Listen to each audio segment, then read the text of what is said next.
আসসালামু আলাইকুম। CE100 computer aided drafting এর লেকচার নাম্বার 4-এ তোমাদের সবাইকে আমি স্বাগতম জানাচ্ছি। লেকচার 4-এর টাইটেল হলো draw tool back part 2। That means এই লেকচারে আমরা একটু বোঝার চেষ্টা করব understanding arc, ellipse, insert block, create block, hash text. এই কন্টেন্টগুলো নিয়ে আমি বেসিক্যালি আজকের এই লেকচার আলোচনা করব। তো এটার জন্য আমাদের ETABS ওপেন করে আমরা এখানে মোটামুটি আমরা যদি প্রথমত আর্টস দেখি, এটা অলরেডি আমি বলেছিলাম যে আর্টসের কাজই হচ্ছে যখন আমরা প্ল্যান তৈরি করতে যাই, প্ল্যান করার সময় যখন আমরা দরজা আঁকতে যাই, দরজা আঁকার সময় বেসিক্যালি হচ্ছে এই আর্কটা ব্যবহার করতে হয়। তো এই আর্কের কাজই হচ্ছে এরকম যে আমরা কোনো একটা দরজার যখন আমরা দরজার উইডটা বোঝাতে চাই বা এন্ট্রিটা বোঝাতে চাই, তখন আমরা এই আর্কটা ব্যবহার করে থাকি।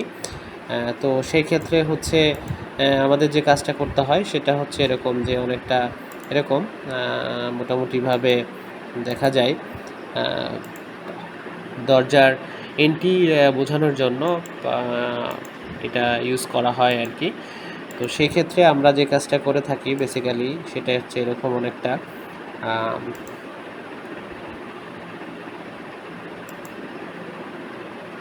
এন্ট্রি বোঝানোর জন্য আর কি। এক কথায় এন্ট্রিটা বোঝানোর জন্য আমরা বেসিক্যালি হচ্ছে এটা ব্যবহার করে থাকি।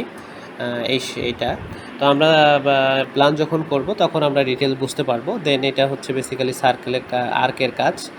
দেন যদি ইলিপসের কথা বলি, এখানে দেখতে পাচ্ছি ইলিপস আর্ক। তো আমাদের এইটার জন্য স্পেসিফাই অ্যাক্সিস ক্লিক করতে হবে। ক্লিক করে আমাদের এখানে একটা এন্ড পয়েন্ট দিতে হবে। এন্ড পয়েন্ট দিলাম, তো আমরা খুব সহজেই কিন্তু ইলিপসটা আঁকতে পারবো এভাবে করে। দেন এসকেপ দিব, আঁকা হয়ে যাবে আর কি এক কথায়। তো সেই ক্ষেত্রে খুব সহজেই আমরা কিন্তু এই ইলিপসটা আঁকতে পারবো। তো এই হচ্ছে অবস্থা। Specify distance to rotate axis এটা 0 দিব, দেন এন্টার দিব। তো এই হচ্ছে অবস্থা। দেন সেন্টার দিয়েও আমরা এটা করতে পারি। সেন্টার দিয়ে আমরা স্পেসিফাই এন্ড পয়েন্ট দিলাম। তো খুব সহজেই কিন্তু আমরা ইলিপসটা আঁকতে পারবো।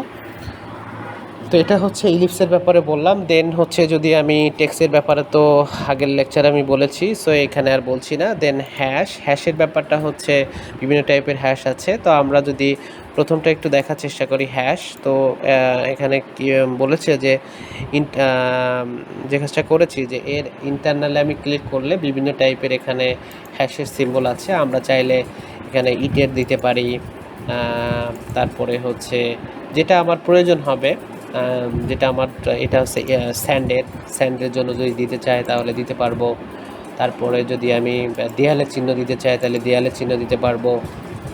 এইভাবে করে আমরা বেসিক্যালি দিতে পারি। হ্যাঁ, তো আমি যদি আরেকবার একটু দেখাই, তো এখান থেকে হ্যাশের ক্লিক করে আমার এইটাকে এর ভিতরে এই যে ভিতরে আমি ক্লিক করলাম, তো হয়ে গেল। বা এটার ভিতরে ক্লিক করলাম, তারপরে হচ্ছে এটার ভিতরে যখন আমি ক্লিক করব তখন যদি বিভিন্ন কিছু আমি চেঞ্জ করতে চাই, তো সেই ক্ষেত্রে যে কাজটা করতে হবে আমাদেরকে,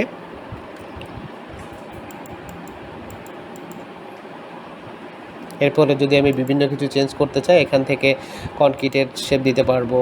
তারপরে হচ্ছে এখানে যে স্যান্ডের আছে, ব্রিকের আছে, বিভিন্ন কিছু, বা সলিড একেবারে সলিড দিতে চাইলে সলিড দিতে পারবো। এখান থেকে আমরা বেসিক্যালি এটা করতে পারবো আর কি। দেন আমি সার্কেল বললাম, আর্ক বললাম, এলিপস বললাম, তারপরে হচ্ছে হ্যাশ বললাম।